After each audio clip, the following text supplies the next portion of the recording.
نحمد و نصلی علی رسولہ الکریم اما بعد فاعوذ باللہ من الشیطان الرجیم بسم اللہ الرحمن الرحیم ربی اشرح لی صدری ویسر لی امری واحلل عقدۃ من لسانی یفقہوا قولی ربی زدنی علما ربی زدنی علما ربی زدنی علما اللہم فقہنا فی الدین اللہم فقہنا فی الدین اللہم فقہنا فی الدین۔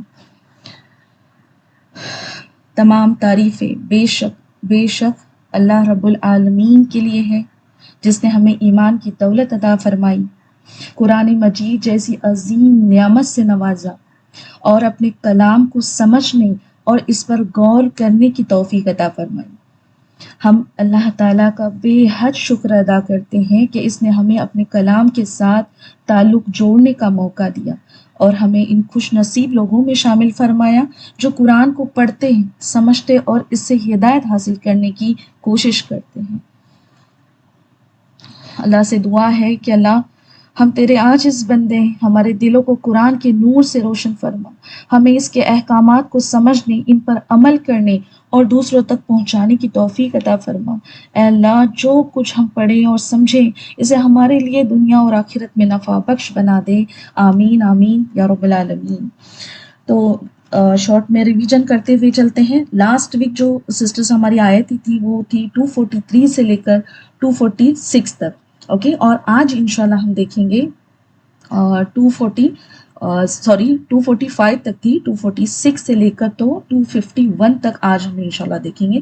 اور پلیز لیو نہ کرے، بہت ہی زبردست قصہ آج ہم انشاءاللہ دیکھنے والے ہیں اور بہت ہی زبردست اللہ تعالیٰ کی نصیحتیں اور پیغام جو ہے وہ ہمیں ان آیتوں سے ملنے والے ہیں۔ تو ریویژن کرتے ہوئے چلتے ہیں۔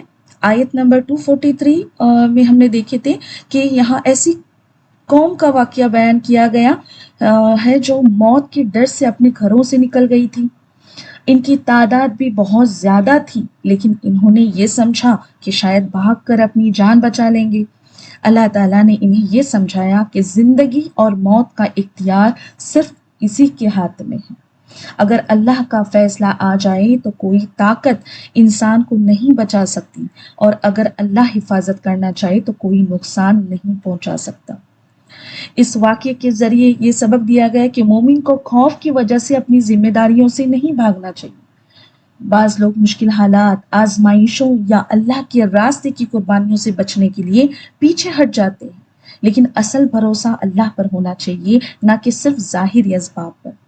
اس کے بعد آیت نمبر 244 میں ہم نے دیکھے تھے کہ مطلب اس جو واقعہ بتایا گیا اس کی فوراً بعد اللہ تعالیٰ اہل ایمان کو حکم دیتے ہیں کہ اللہ کے راستے میں جد و جہد کرو، اور یہ یقین رکھو کہ اللہ ہر بات کو سننے اور جاننے والا ہے۔ مقصد کیا تھا؟ مقصد یہ ہے کہ جب انسان کو یہ سمجھ آئے کہ زندگی اور موت اللہ کے اختیار میں ہے تو پھر اسے حق کے راستے پر چلنے اور دین کی خاطر قربانی دینے سے نہیں گھبرانا چاہیے۔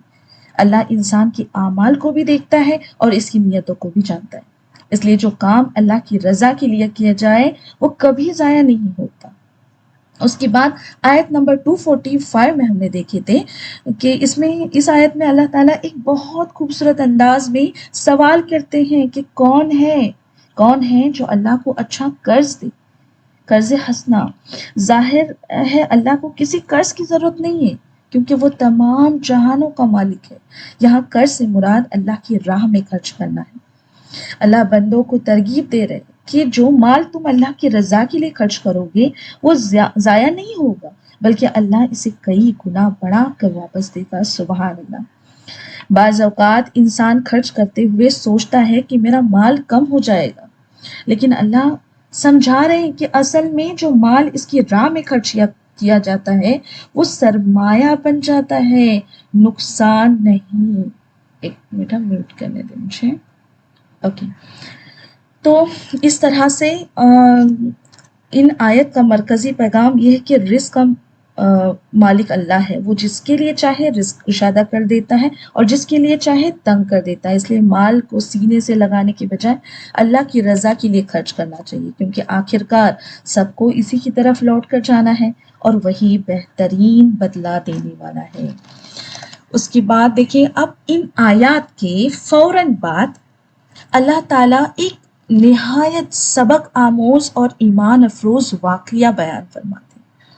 اب یہ جو ہے نا واقعہ، یہ صرف ایک تاریخی قصہ نہیں ہے، بلکہ ایمان، صبر، یقین، اطاعت اور قربانی کا عملی سبق ہے۔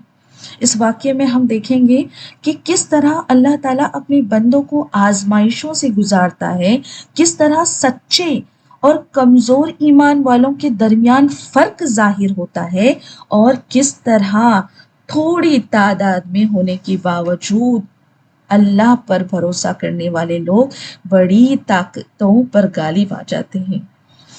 ہاں، اب دیکھو آج جب ہمیں آیت 246 سے اگر آگے بڑھیں گے تو ہمیں محسوس ہوگا کہ یہ واقعہ صرف بنی اسرائیل کا نہیں ہے، بلکہ ہمارے اپنی زندگیوں کا آئینہ بھی ہے۔ ہر آزمائش، ہر مشکل اور ہر قربانی کے موقع پر یہ آیات ہم سے سوال کرتی ہے کہ ہمارا ایمان کتنا مضبوط ہے اور ہم اللہ کے حکم کے سامنے کتنے سرے تسلیم خم کرتے ہیں۔ اب دیکھو تاریخ کے پنوں کو الٹتے ہیں اور یہ دیکھتے ہیں کہ یہ اس دور کی بات ہے جب حضرت موسیٰ علیہ السلام اس دنیا سے پردہ فرما چکی تھی۔ بنی اسرائیل جو کسی زمانے میں دنیا کے ایمان والے لوگ تھے، لیکن آہستہ آہستہ انہوں نے اللہ کے احکامات سے غفلت برتنا شروع کر دی، خواہشات نفس کو ترجیح دی، دنیا کی محبت میں پڑ گئے اور اللہ کی شریعت پر عمل میں کمزوری آ گئی۔ جب انہوں نے دین چھوڑا تو اللہ کا نظام غیرت حرکت میں آیا۔ اللہ نے ان پر عمالقہ کی ایک نہایت ظالم، عمالقہ ایک قبیلہ تھا، اس کی ایک نہایت ظالم، جابر، مقادر بادشاہ جالوت، گولیت جسے مطلب اس میں کہا جاتا ہے یہودیوں میں، جالوت کو مسلط کر دیا۔ جالوت نے ان پر ایسا ظلم ڈھایا کہ ان کے بچوں کو قیدی بنا لیا، ان کی بستیاں اجاڑ دی اور ان پر ایسی ذلت تھوپی کہ ان کی عزت بالکل ختم۔ مگر سب سے بڑا جھٹکا انہیں تب لگا جب دشمن ان سے ان کا سب سے مقدس سرمایہ، ان کی جان سے پیاری چیز تابوت سکینہ، آرک آف دی کووننٹ جسے کہا جاتا ہے، چھین کر لے گئے۔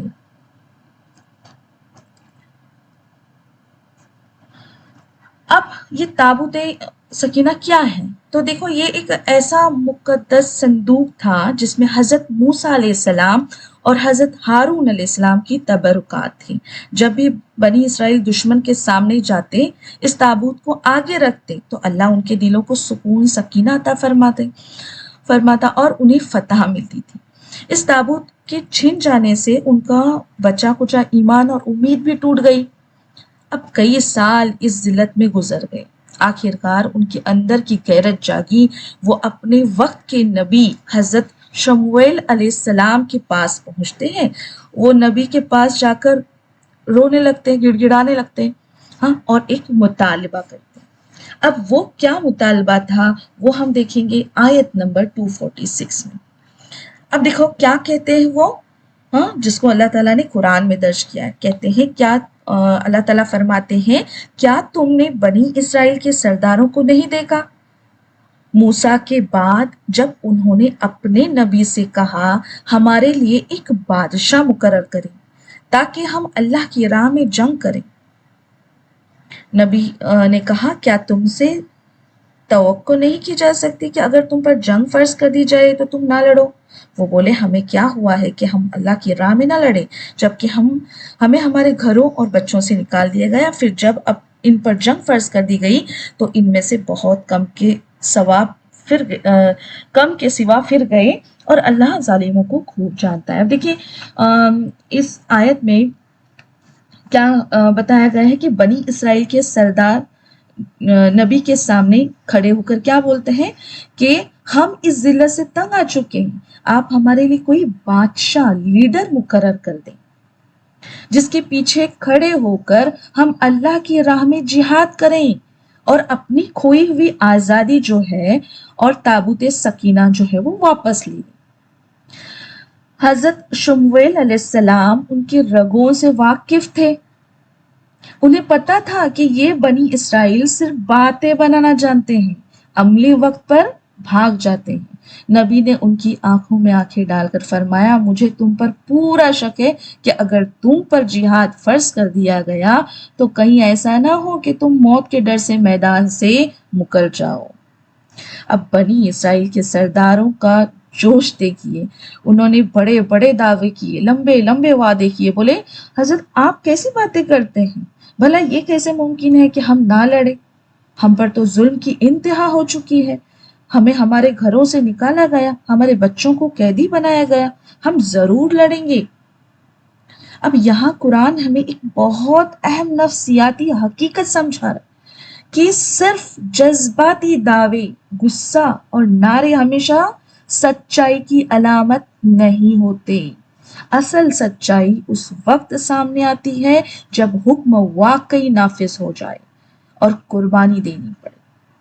پھر اللہ تعالیٰ حقیقت کو کھول کر بیان کرتے ہیں کہ جب ان پر واقعی قتال جو ہے وہ فرض کیا گیا تو ان میں سے بہت کم لوگ ثابت قدم رہے اور باقی سب نے پیٹ پھیر لی، صرف چند لوگ ہی اپنے وعدے پر قائم رہ سکے۔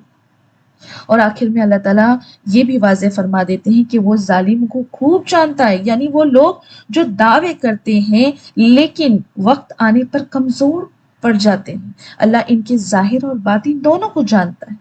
اللہ تعالیٰ نے بنی اسرائیل کی اس مثال سے امت مسلمہ کو خبردار کر دیا ہے کہ تم بھی وہی نہ بن جاؤ، مطلب کہ میری بہنوں یہ تمہارے میرے اور ہم سب کے لیے یہ سبق ہے۔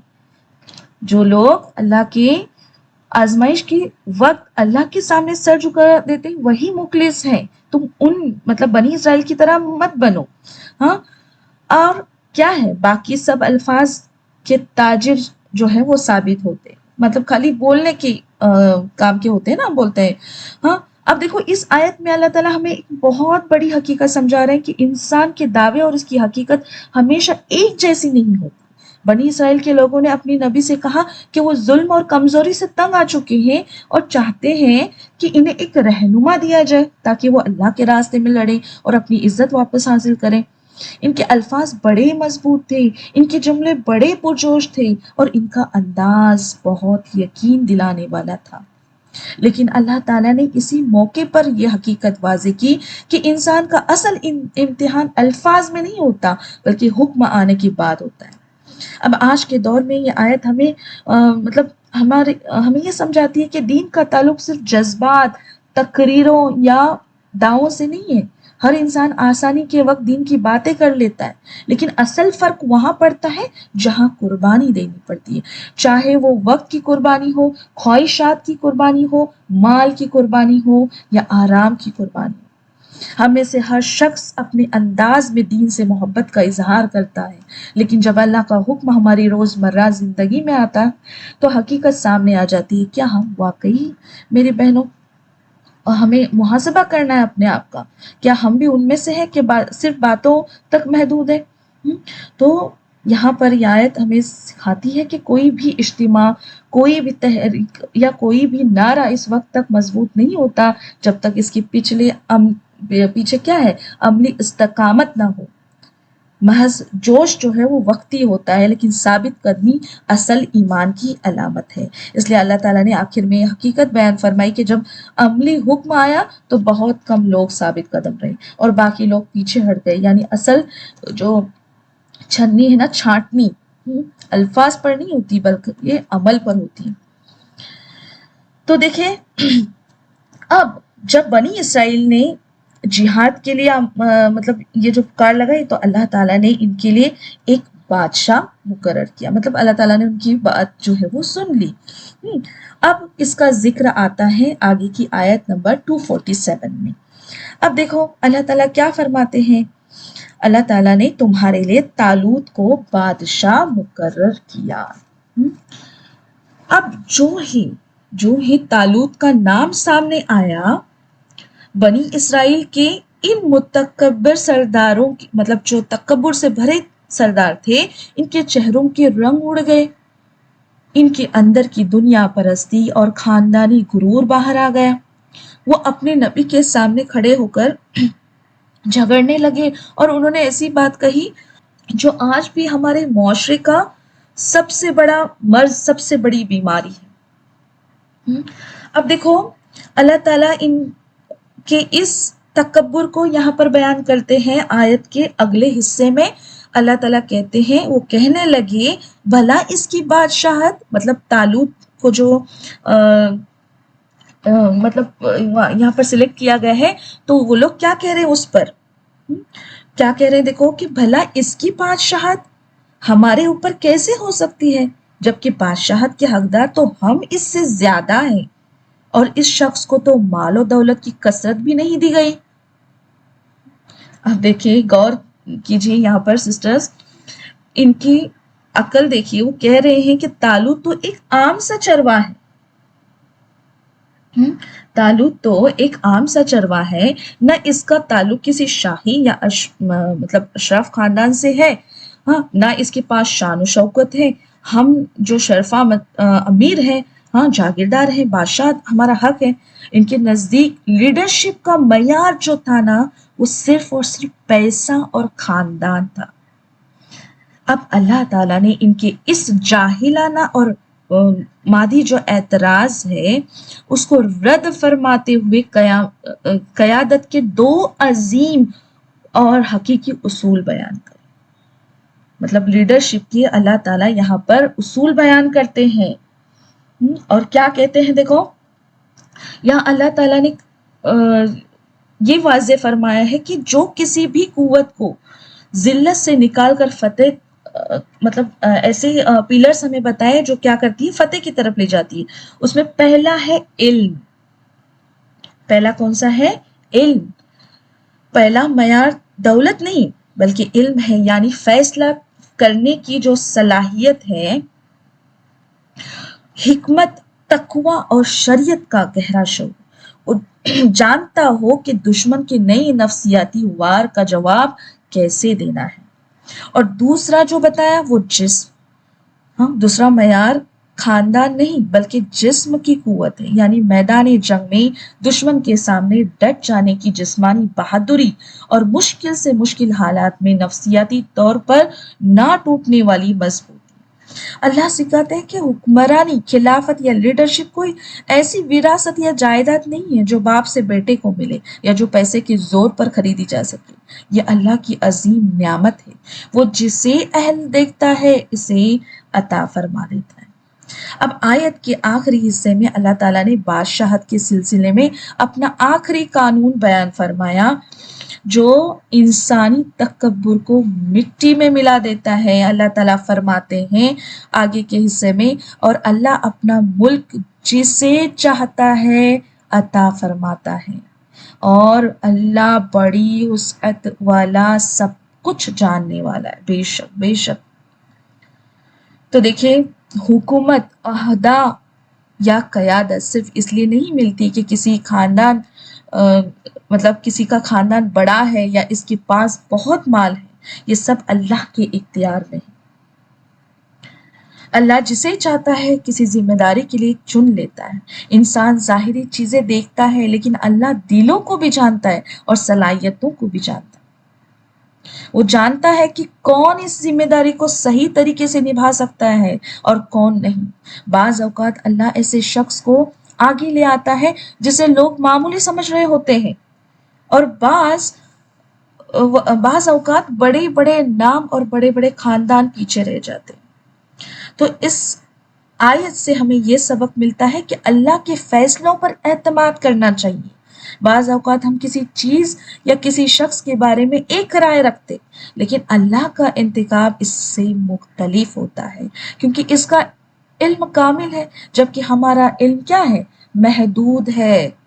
اللہ بڑے علم والا ہے، وہ ماضی، حال اور مستقبل سب جانتا ہے۔ وہ جانتا ہے کہ کس بندے کو کس وقت کون سی ذمہ داری دینی ہے اور کس کے ذریعے دین یا لوگوں کا زیادہ بھلا ہوگا۔ اس لیے جب اللہ کوئی فیصلہ کرتا ہے تو اس کے پیچھے حکمت ہوتی ہے، چاہے وہ حکمت ہمیں فوراً سمجھ نہ آئے۔ اب دیکھو، بنی اسرائیل کے سردار اتنے ضدی تھے کہ انہوں نے کہا کہ حضرت ہم اس بات کو اس وقت تک نہیں مانیں گے جب تک اللہ کی طرف سے کوئی ظاہری نشانی یا معجزہ سامنے نہ آ جائے۔ اب نبی نے فرمایا ٹھیک ہے، اگر تم نشانی چاہتے ہو تو سنو، طالوت کے بادشاہ ہونے کی نشانی یہ ہوگی کہ تمہارے پاس وہ کھویا ہوا تابوت سکینہ جو ہے وہ واپس آ جائے گا، جسے دشمن چھین کر لے گئے تھے۔ اب جیسے کہ یہ لوگ اس کو ڈھونڈ رہے تھے نا، شدت سے ڈھونڈ رہے تھے، تو اب ان کے لیے بہت بڑی نعمت تھی۔ اب اس کا ذکر آگے آیت میں 248 میں ہم دیکھیں گے۔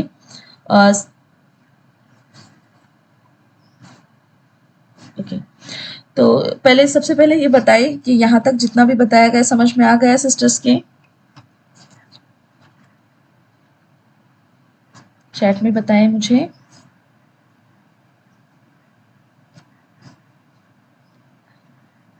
اوکے، الحمدللہ الحمدللہ۔ تو دیکھیں آگے دیکھتے ہیں آیت نمبر 248، جس میں اللہ تعالیٰ فرماتے ہیں بے شک اس کی بادشاہت کی نشانی یہ ہے کہ تمہارے پاس وہ صندوق واپس آئے گا جس میں تمہارے رب کی طرف سے سکون مطلب سکینہ ہے، اور اس میں حضرت موسیٰ علیہ السلام اور حضرت ہارون علیہ السلام کی چھوڑی ہوئی مقدس تبرکات ہیں جسے فرشتے اٹھا کر لائیں گی۔ اب دیکھو تفسیر ابن کثیر اور تفسیر قرطبی کے مطابق اس تابوت کے اندر کوئی عام چیزیں نہیں تھی، بلکہ وحی کا عظیم سرمایہ اور انبیاء علیہ السلام کی نشانیاں موجود تھیں۔ یہ لکڑی کا وہ مقدس صندوق تھا جسے بنی اسرائیل نسل در نسل اپنی انبیاء سے وراثت میں حاصل کرتے آئے تھے۔ جب بھی وہ کسی بڑے میدانی جنگ میں جاتے تو اس تابوت کو اپنے لشکر کے آگے رکھتے تھے، جس کی برکت سے اللہ انہیں دشمن پر فتح وہ نصرت عطا فرماتا تھا۔ بنی اسرائیل کی نافرمانیوں کے سبب تابوت سکینہ جو ہے ان سے چھین لیا گیا تھا، لیکن طالوت کی بادشاہت کی حقانیت ثابت کرنے کے لیے اللہ تعالیٰ نے اسے دوبارہ واپس عطا فرما دیا، جو ایک کیا تھا؟ عظیم معجزہ اور واضح نشانی تھی۔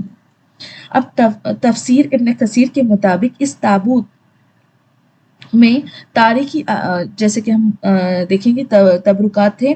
اب موسیٰ کیا کیا تھے وہ دیکھیں گے، تو موسیٰ علیہ السلام کا عصا اور تختیوں کے ٹکڑے تھے، مطلب حضرت ابن عباس رضی اللہ تعالیٰ عنہ، قتادہ، صدی ربیع بن انس رضی اللہ تعالیٰ عنہ اور اکرمہ کے نزدیک جو ہے اس تابوت میں حضرت موسیٰ علیہ السلام کا وہ معجزاتی عصا اور تورات کے ان مقدس تختیوں کے بچے ہوئے ٹکڑے تھے جو اللہ نے طور سینا پر عطا کیے تھے، سینائی پہاڑ جو تھا نا وہاں پر عطا کیے تھے۔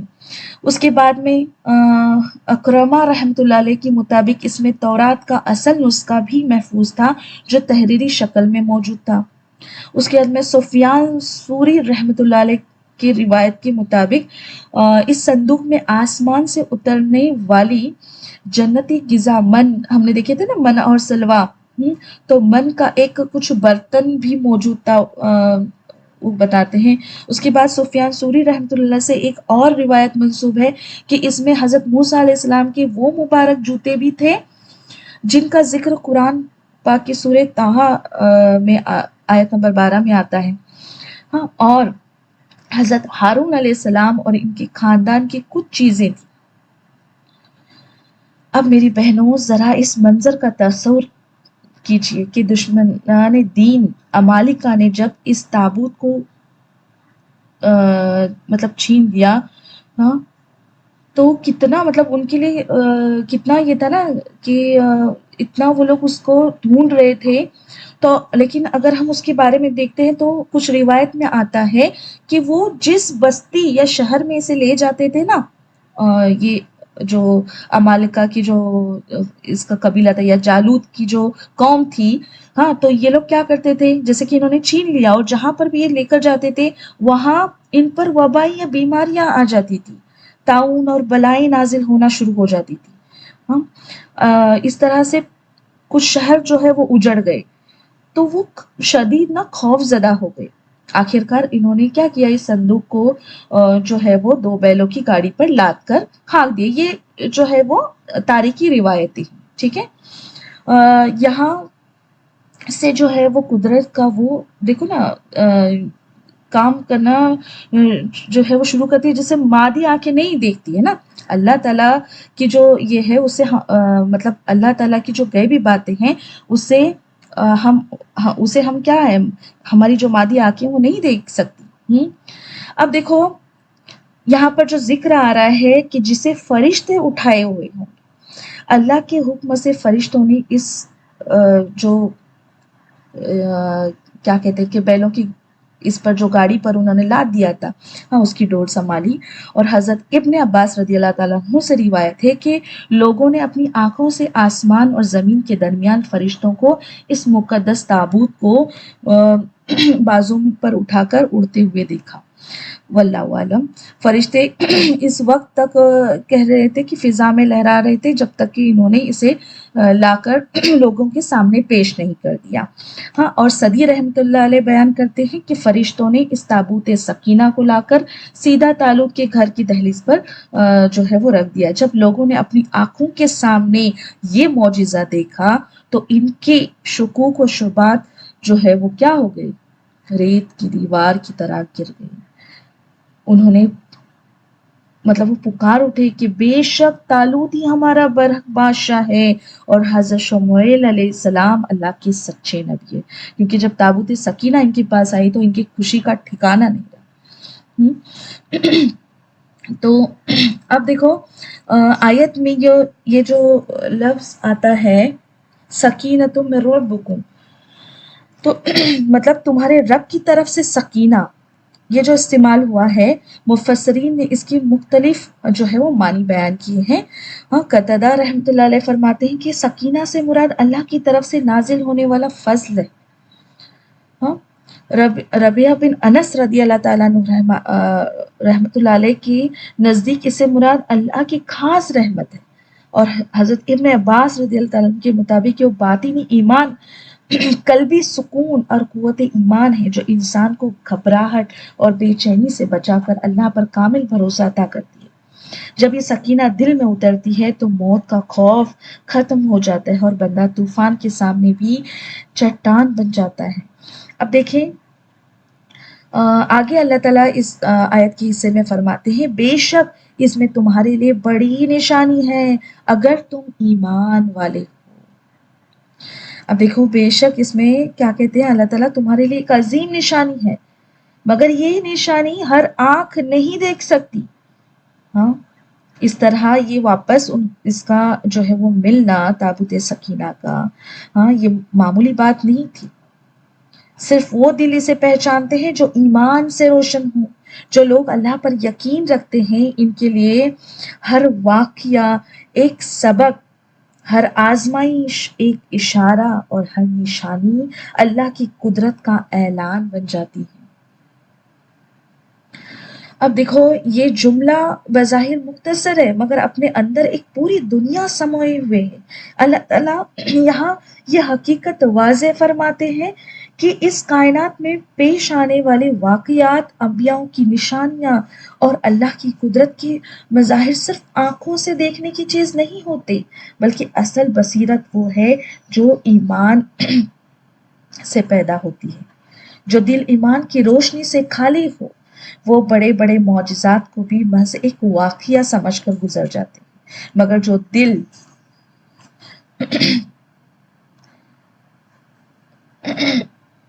دل اللہ پر یقین رکھتا ہے اس کے لیے ہر چیز میں رب کی قدرت، حکمت اور منصوبہ بندی کیا ہے، واضح ہو جاتی ہے۔ اب دیکھیے اسی مفہوم کو علامہ اقبال نے بہت خوبصورتی سے یوں بیان کیا، نہیں ہے نا امید اقبال اپنی کشتی ویراں سے، نہیں ہے نا امید اقبال اپنی کشتی ویراں سے، ذرا نم ہو تو یہ مٹی بڑی زرخیز ہے ساقی۔ یعنی جب دل میں ایمان کی نمی آ جائے تو پھر وہی دل مردہ حقیقتوں میں بھی زندگی کے راز تلاش کر لیتا ہے۔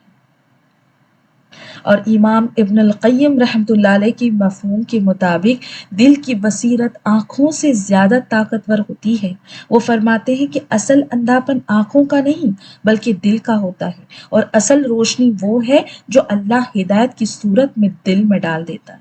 اس لیے اللہ تعالیٰ فرماتے ہیں کہ اگر تم ایمان والے ہو، یعنی نشانی موجود ہے مگر اسے دیکھنے والی آنکھ نہیں بلکہ اسے سمجھنے والا دل چاہیے۔ یہی ایمان انسان کو واقعات کے پیچھے چھپی ہوئی اللہ کی حکمت تک پہنچاتا ہے اور اس کے یقین کو اور زیادہ مضبوط کر دیتا ہے۔ صحیح حدیث میں آتا ہے ترمذی کی، مومن کی فراست جو ہے بصیرت سے ڈرو کیونکہ وہ اللہ کے نور سے دیکھتا ہے۔ مطلب کہ نشانی وہی دیکھتا ہے جس کا دل ایمان کے نور سے روشن ہو، کیونکہ مومن اللہ کے نور سے دیکھتا ہے، نہ کہ صرف آنکھوں سے۔ اب دیکھیے آج کا انسان سمجھتا ہے کہ سکون عالیشان گھروں، ہاں ایئر کنڈیشن کمروں اور نرم بستروں اور بینک بیلنس میں ہے، لیکن حقیقت اس کے بالکل الٹی ہے، برعکس ہے۔ اصل سکون نہ دولت میں ہے، نہ شہرت میں ہے، نہ دنیا کی کسی چیز میں ہے، بلکہ سکینۃ من ربک، یعنی وہ باطنی اطمینان جو صرف اللہ اپنے بندوں کے دلوں میں اتارتا ہے۔ جب تک دل کا رشتہ اللہ سے مضبوط نہیں ہوتا، دنیا کی کوئی چیز بھی قلب کو حقیقی سکون نہیں دے سکتی۔ اب دیکھیں اس آیت سے یہ بھی معلوم ہوتا ہے کہ اللہ تعالیٰ نے بنی اسرائیل کے لیے تابوت سکینہ کو ایک ایسی نشانی بنایا جس سے ان کے دلوں کو اطمینان حاصل ہوتا تھا۔ یہ اس بات کی طرف اشارہ ہے کہ اللہ کے نیک بندوں سے منسوب چیزیں بھی اللہ کے حکم سے برکت اور سکون کا ذریعہ بن سکتی ہیں۔ ہاں اب دیکھو اور ایمان کی اصل کسوٹی اگر ہم دیکھتے ہیں کہ اللہ کی نشانیاں سب کے لیے ہوتی ہیں مگر ان سے فائدہ صرف وہی اٹھاتا ہے جس کا دل ایمان سے زندہ ہو۔ کمزور یقین اور شک میں مبتلا لوگ بڑے سے بڑے معجزے کو بھی ایک کیا سمجھتے ہیں، اتفاق سمجھ کر نظر انداز کرتے ہیں۔ اب یہاں پر دیکھو آگے ہم دیکھتے ہیں کہ اب حضرت طالوت کی بادشاہت کو سب نے جو ہے وہ تسلیم کر لیا۔ ہاں جالوت کے ظلم سے آزادی حاصل کرنے کے لیے ایک بہت بڑا لشکر تیار ہوا۔ ہزاروں کی تعداد میں لوگ تلواریں اور تیر و کمان لے کر نکل کھڑے ہوئے۔ مطلب کب؟ جب طالوت جو ہے وہ انہوں نے کیا کیے، ایکسپٹ کیے بنی اسرائیل نے طالوت کو ایز اے بادشاہ، اور اس کے بعد میں ابھی کیا ہوا، جیسے کہ جالوت کو ختم کرنا تھا، اس کے ظلم سے آزادی حاصل کرنی تھی، اس لیے کیا کیا یہ لوگ نے، بڑا لشکر جو ہے وہ تیار کیا۔ ہزاروں کی تعداد میں لوگ کیا ہوئے، تلواریں اور تیر و کمان لے کر نکل کھڑے ہوئے۔ اب گرمی کا موسم تھا، سورج آگ برسا رہا تھا اور ریگستان کے تپتے ہوئے راستوں پر چلتے چلتے فوج کا برا حال ہو چکا تھا۔ گلے خشک تھے، زبانیں باہر آ رہی تھی اور پورا لشکر جو ہے وہ پانی کی ایک ایک بوند کے لیے ترس رہا تھا۔ اب ایسے میں اچانک ان کے سامنے نہر اردن، مطلب کہ جارڈن ریور جو جسے کہتے ہیں نا، ہاں اس کا ٹھنڈا میٹھا اور شفاف پانی بہتا ہوا نظر آیا۔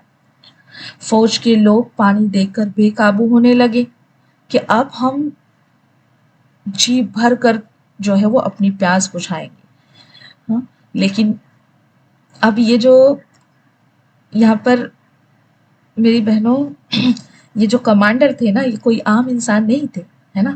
طالوت جو تھے وہ اللہ کے چنے ہوئے رہنما تھے۔ طالوت نے دریا کے قریب پہنچتے ہی پوری فوج کو ایک ایسا حکم دیا جس نے سب کے ہوش اڑا دیے۔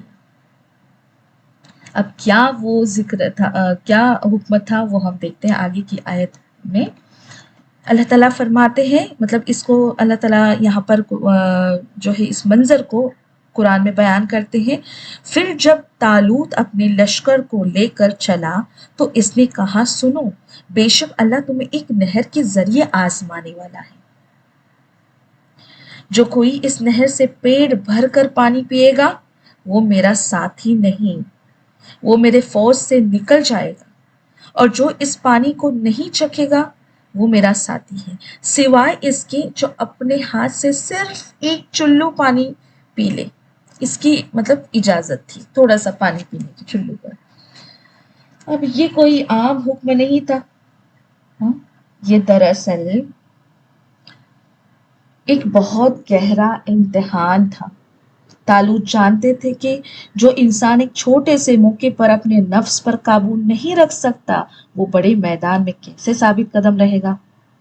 اگر کوئی شخص صرف تھوڑی سی پیاس برداشت نہیں کر سکتا تو وہ دشمن کے سامنے ڈر اور کمزوری کا مقابلہ کیسے کرے گا؟ وہ نہر دراصل ایک کیا تھی؟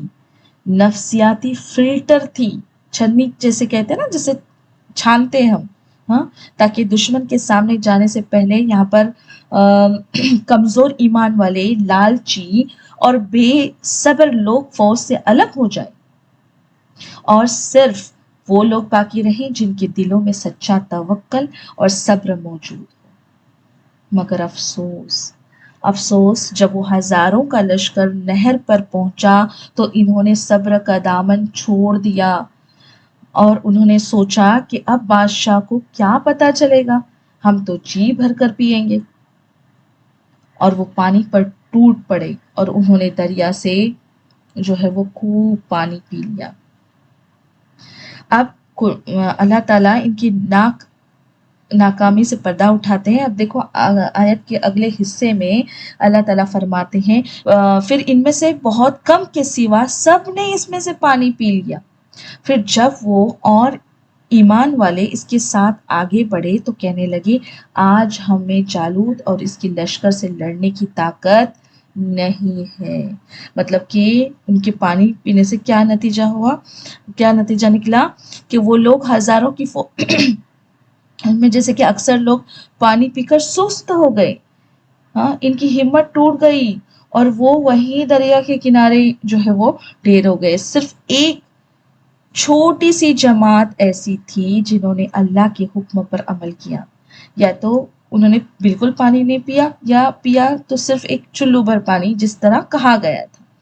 اب جو لوگ نہر کی آزمائش میں ثابت قدم رہے اور اللہ سے ملاقات اور آخرت پر یقین رکھنے والے تھے، وہ اس امتحان کے بعد مضبوط ہو کر آگے بڑھتے۔ ہاں، ان کے دلوں میں ایمان اور یقین تھا، اس لیے انہوں نے کم تعداد کے باوجود بڑے لشکروں کے مقابلے میں ایک عظیم حقیقت کو سمجھا اور بیان کیا۔ وہ یعنی طالوت کے ساتھ باقی رہ جانے والے جو مخلص اہل ایمان تھے، ہاں، ایک دوسرے کو حوصلہ دیتے ہوئے کہتے ہیں، دیکھو کیا کہتے ہیں، اس کو بھی اللہ تعالیٰ نے اس آیت کے اگلے حصے میں درج کیا ہے۔ کہنے لگے جو لوگ یقین رکھتے تھے کہ وہ اللہ سے ملاقات کرنے والے ہیں، انہوں نے کہا کتنی ہی چھوٹی جماعتیں اللہ کے حکم سے بڑی جماعتوں پر غالب آ جاتی ہیں۔ کیا کہا کہ کتنی ہی چھوٹی جماعتیں اللہ کے حکم سے بڑی جماعتوں پر غالب آ جاتی ہیں، مطلب ان کا ایمان دیکھیں، ہاں، سبحان اللہ۔ تو یہاں پر دیکھو حضرت برا بن عازب رضی اللہ تعالیٰ عنہ سے مروی ہے کہ صحابہ کرام آپس میں ذکر فرمایا کرتے تھے کہ غزوہ بدر کے دن رسول اللہ صلی اللہ علیہ وسلم کے ساتھ شریک ہونے والی مجاہدین کی تعداد جو حضرت طالوت کے ساتھ نہر پار کرنے والے مومنین کی تھی، ہاں، ایک دوسرے سے مشابہ تھی، مطلب سیم اتنی ہی تعداد، تقریباً 313 افراد تھے۔ سبحان اللہ۔ مطلب دیکھو ہزاروں کے لشکر میں سے صرف ایک مطلب مخلص جماعت باقی رہ گئی، اور یہی وہ لوگ تھے جنہوں نے اللہ کے حکم پر صبر کیا، نفس پر قابو رکھا اور آزمائش میں کامیاب ہوئے۔ یہی وہ حقیقت ہے جو بعد میں غزوہ بدر میں بھی ظاہر ہوئی کہ اللہ کی نصرت تعداد کی کثرت سے نہیں آتی بلکہ اخلاص، ایمان اور صبر کے ساتھ آتی ہے، اور اللہ صبر کرنے والوں کے ساتھ ہے۔ اس آیت کے آخر میں اللہ تعالیٰ کیا کہتے ہیں کہ اللہ تعالیٰ صبر کرنے والوں کے ساتھ ہے، یعنی جو لوگ اللہ کے حکم پر ڈٹ جاتے ہیں، مشکل وقت میں بھی ثابت قدم رہتے ہیں اور نفس کے آگے نہیں جھکتے، اللہ تعالیٰ اپنے خاص مدد اور نصرت کے ساتھ ہمیشہ ان کے ساتھ ہوتا ہے۔ سبحان اللہ۔ یہی اس پورے واقعے کا اصل سبق ہے کہ فتح طاقت، تعداد یا وسائل سے نہیں بلکہ صبر، یقین اور اللہ پر بھروسے سے حاصل ہوتی ہے۔ اب میری بہنوں یہاں پر غور کریں، یہ نہر کیا تھی؟ یہ نہر کیا تھی؟ یہ نہر دراصل یہ چمکتی ہوئی دنیا ہے۔ آج آپ اور میں بھی اسی نہر کے کنارے کھڑے ہیں۔ یہ دنیا، اس کی آسائشوں کی کثرت، اس کا مال و دولت، اس کا فیشن، اس کی رنگینیاں، یہ سب ایک بہتی ہوئی نہر ہے۔ اللہ تعالیٰ نے ہم سے بھی فرمایا ہے کہ اس دنیا میں رہو مگر اس میں ڈوب مت جاؤ۔ اسے صرف ضرورت کے مطابق ایک چلو پانی کی طرح استعمال کرو تاکہ تمہارا ایمان جو ہے وہ کیا ہو؟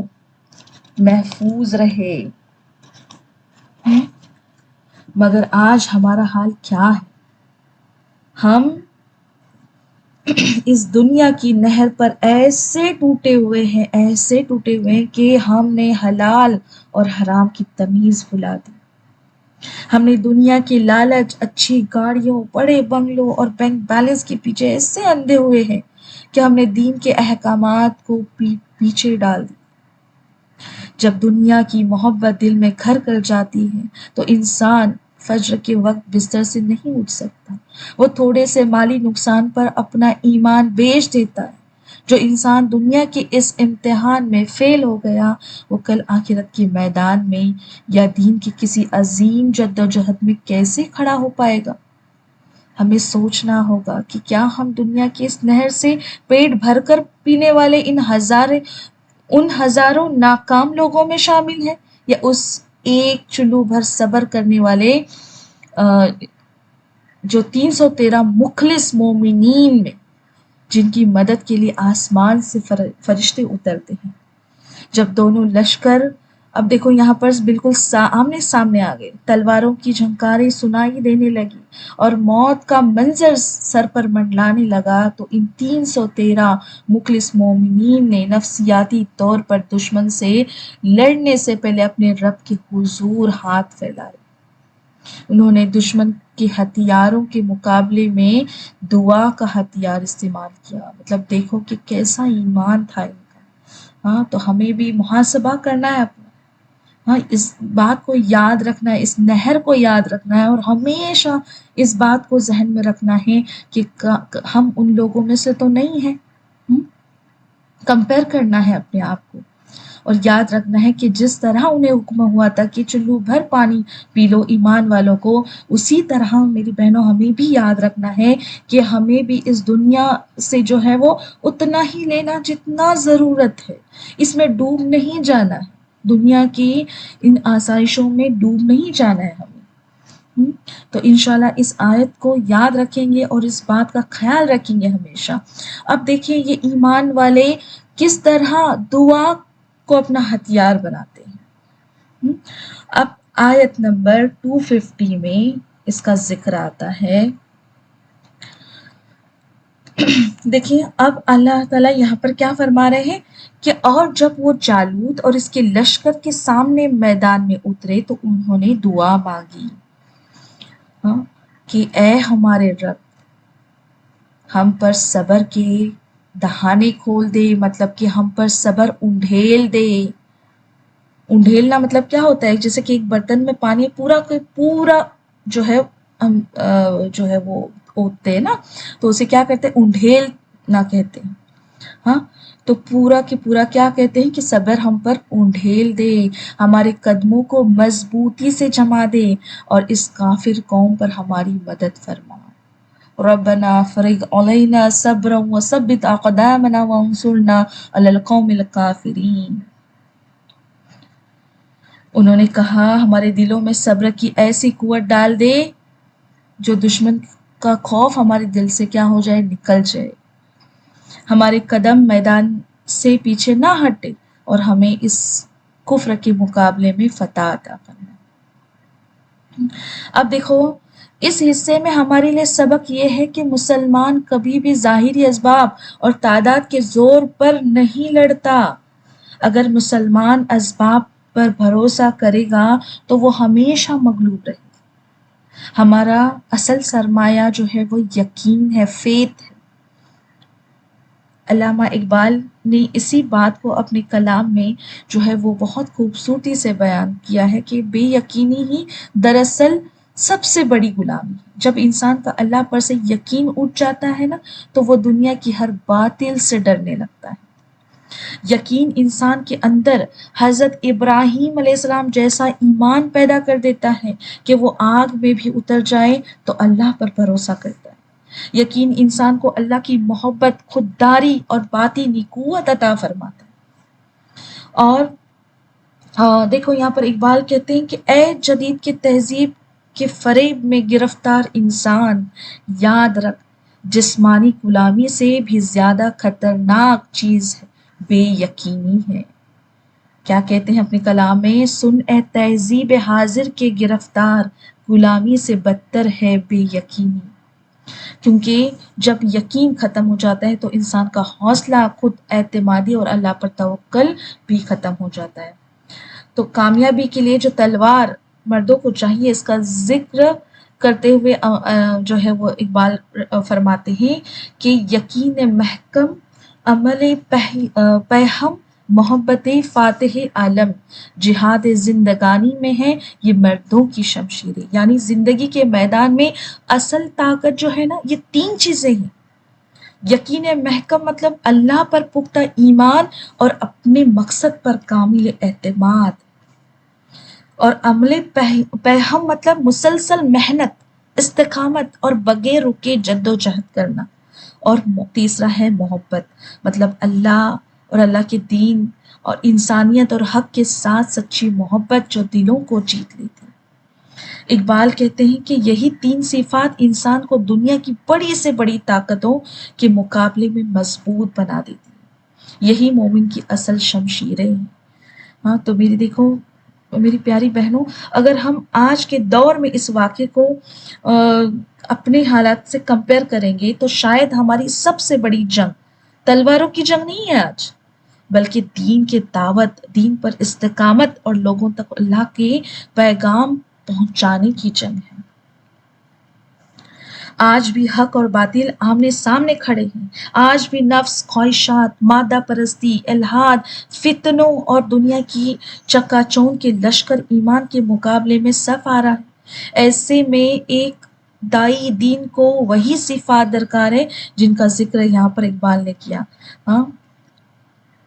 اور یاد رکھیے جب اللہ کے بندے کے ساتھ ہو جائے، اللہ مطلب جس بندے کے ساتھ ہو جائے تو تھوڑی سی جماعت بھی بڑی بڑی طاقتوں پر کیا ہو جاتی ہے؟ غالب بھی آ جاتی ہے۔ اور تو یہاں پر دیکھو نا، یہاں پر جو بتایا گیا دعوت کا کام یقین محکم کے بغیر نہیں ہو سکتا، اللہ پر یقین کے بغیر نہیں ہو سکتا جب تک دائی کو اپنے رب، اپنے دین اور اپنے مقصد کی سچائی پر کامل یقین نہ ہو۔ وہ مخالفتوں، تانوں اور مشکلات کے سامنے ثابت قدم نہیں رہ سکتا۔ اور دعوت کا کام کیسا ہے؟ عمل پہم ہے، کہ کبھی لوگوں کے رویے مایوس کرتے ہیں، کبھی نتائج دیر سے آتے ہیں، کبھی اپنی کمزوریاں راستہ روکنے لگتی ہے، لیکن دائی وہی ہے جو رکے بغیر، تھکے بغیر مسلسل محنت کرتا ہے۔ اور دعوت کا سب سے بڑا ہتھیار محبت ہے۔ لوگوں کو ڈانٹ کر نہیں، دل جیت کر بدلا جاتا ہے۔ جس دل میں اللہ، دین اور انسانیت کی سچی محبت ہو، اس کے بعد دلوں میں اتر جاتی ہے۔ اس لیے آج دعوت دین کے میدان میں بھی فتح تعداد، وسائل اور شہرت سے نہیں آتی، بلکہ یقین، استقامت، اخلاص اور محبت سے آتی ہے۔ جس طرح طالوت کے ساتھ صرف چند مخلص لوگ باقی رہ گئے تھے، اسی طرح ہر دور میں اللہ اپنے دین کا کام انہی لوگوں سے لیتا ہے جو آزمائشوں کے باوجود ثابت قدم رہتے ہیں۔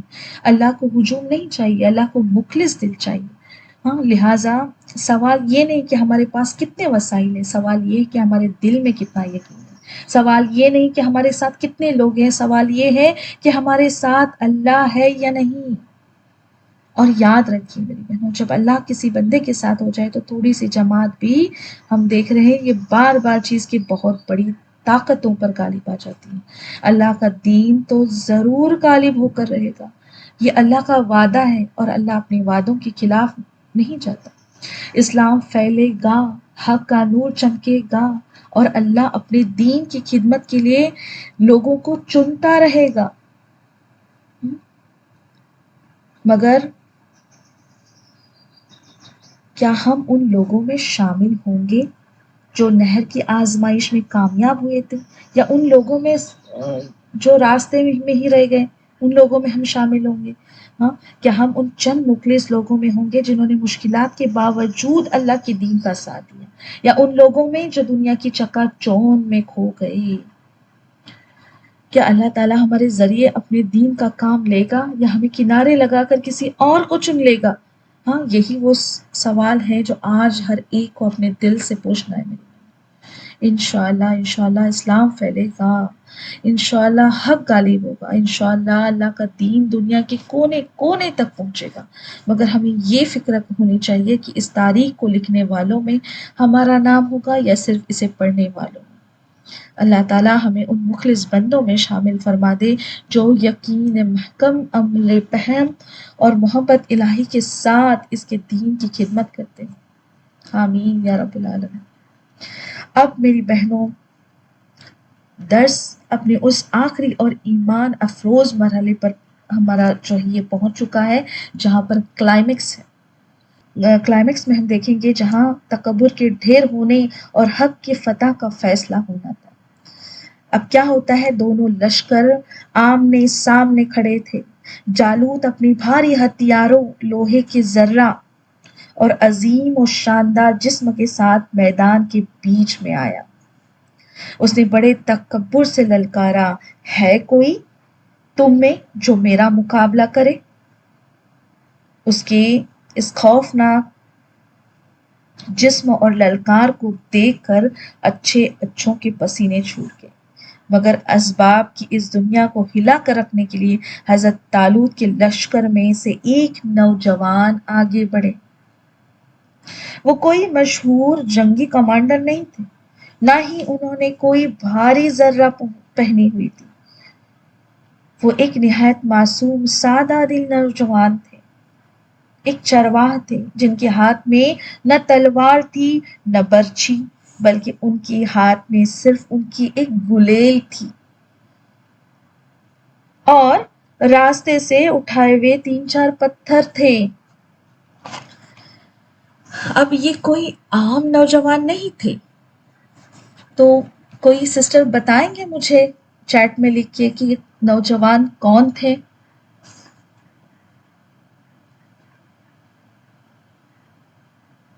جلدی جلدی بتائیں۔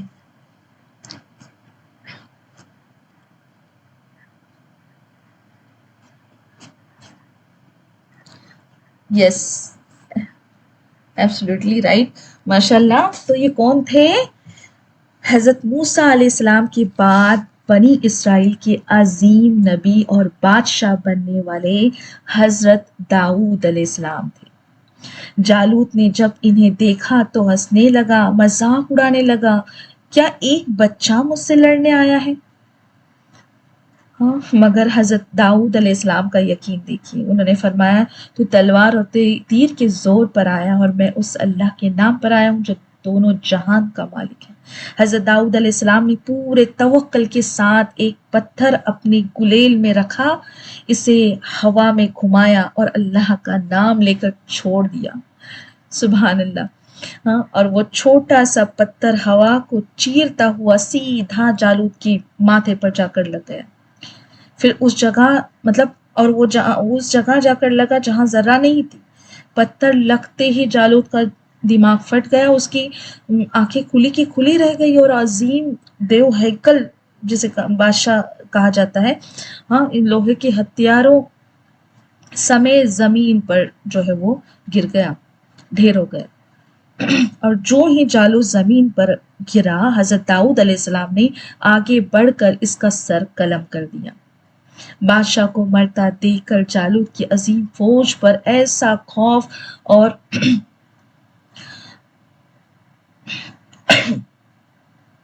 بیٹا کہ وہ سب کے سب کیا ہوئے، میدان چھوڑ کر بھاگ کھڑے ہو گئے۔ اب اس عظیم فتح کو اللہ تعالیٰ سورہ بقرہ کی آیت نمبر 251 میں بتاتے ہیں ہمیں، چنانچہ انہوں نے اللہ کے حکم سے جالوت کے لشکر کو شکست دے دی، اور داؤد نے جالوت کو قتل کر دیا، داؤد علیہ السلام نے۔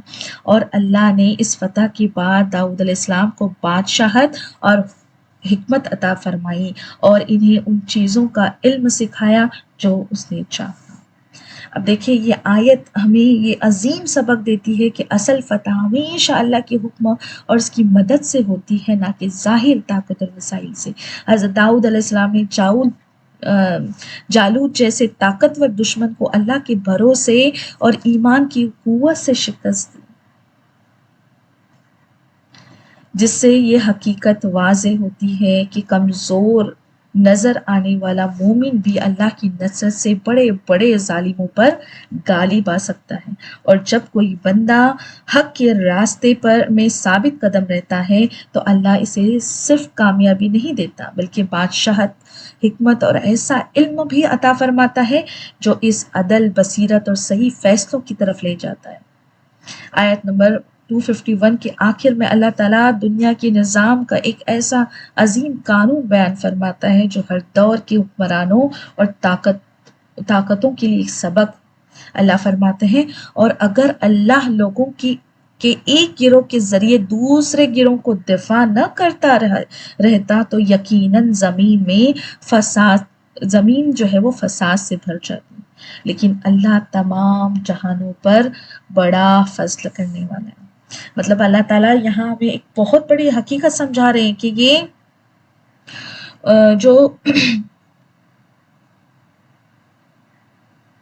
یہ جو دنیا ہے یہ مطلب ایسے ہی قائم نہیں رہتی، بلکہ یہاں حق اور باطل کے درمیان مسلسل ایک کشمکش جاری رہتی ہے۔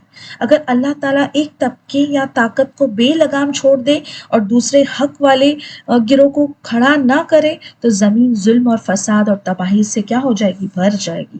اللہ ہمیں یہاں سبق دیتے ہیں کہ جب بھی کوئی ظالم، سرکش اور باطل قوت حد سے بڑھنے لگتی ہے تو اللہ کسی نہ کسی مخلص، سچی اور ایمان والی جماعت کو کھڑا کر دیتا ہے جو اس کی تکبر کو زمین دوز کر دیتی ہے۔ یہ اللہ کا فضل ہے کہ وہ دنیا کو تباہی سے بچانے کے لیے حق والوں کو ذریعہ بناتا ہے۔ اس لیے اصل طاقت نہ حکومت میں ہے نہ تعداد میں، بلکہ اللہ کے اس نظام عدل میں ہے جس کے ذریعے وہ حق کو غالب اور باطل کو مغلوب کر دیتا ہے۔ اب دیکھیں آیت نمبر 246 سے 251 تک کا یہ درس قرآن جو ہے آج ہمارے دلوں پر دستک دے رہا ہے میری بہنوں۔ یہ واقعہ ہمارے سامنے آئینہ رکھ کر پوچھتا ہے کہ کیا تم دنیا کی نہر پر ٹوٹنے والے ناکام لوگ ہو یا ایک چلو پانی پر صبر کرنے والے اہل یقین ہو؟ آئیے آج اس پاک محفل میں ہم سب مل کر اپنے گناہوں سے توبہ کرتے ہوئے نفس کی غلامی کو چھوڑنے کا عہد کریں گے اور اللہ کے حضور دعا مانگیں گے کہ بس اے اللہ ہمارے رب العالمین، اے دونوں جہانوں کے مالک، ہم نے آج تیرے کلام کی ان آیات کو سنا، ان کے اندر چھپی ہوئی حکمتوں کو سمجھا۔ یا اللہ ہمارے دلوں میں جو دنیا کی محبت اور نفس امارہ کی غلامی بیٹھی ہوئی، اس فتنے کو ہمیشہ کے لیے ختم فرما دے۔ اے اللہ ہمیں دنیا کی اس چمکتی ہوئی نہر میں ڈوبنے سے بچا لے، ہمیں اس دنیا کی صرف ضرورت کے مطابق استعمال کرنے کی توفیق عطا فرما۔ ہمارے دلوں میں وہی سچا یقین، وہی سچا توکل اور وہی صبر پیدا فرما جو دریا پار کرنے والے ان 313 مومنوں کے دلوں میں تھا۔ اے ہمارے اللہ، جب ہمارا سامنا دنیا کی مشکلات، فتنوں اور باطل سے ہو تو ہمارے دلوں پر وہی آیت نازل فرما، ربنا افرغ علینا صبرا وثبت اقدامنا وانصرنا علی القوم الکافرین۔ یا اللہ ہم پر صبر کے داہنے کھول دے، ہمارے قدموں کو دین پر مضبوطی سے جما دے اور ہمارے یقین کو اتنا محکم کر دے کہ دنیا کا کوئی خوف ہمیں پیچھے نہ ہٹا سکے۔ اے اللہ یہاں پر جو بھی بہنیں جڑی ہیں اور جو یہاں موجود نہیں ہیں، ان کے دلوں کی جائز تمناؤں کو پورا فرما، ہماری خطاؤں کو معاف فرما، ہماری عبادات کو قبول فرما اور ہمیں دنیا اور آخرت میں فتح و کامیابی عطا فرما۔ آمین یا رب العالمین۔ ربنا تقبل منا انک انت السمیع العلیم، سبحانک اللہم و بحمدک، نشہد ان لا الہ الا انت، نستغفرک و اتوب الیک۔ السلام علیکم ورحمۃ اللہ وبرکاتہ۔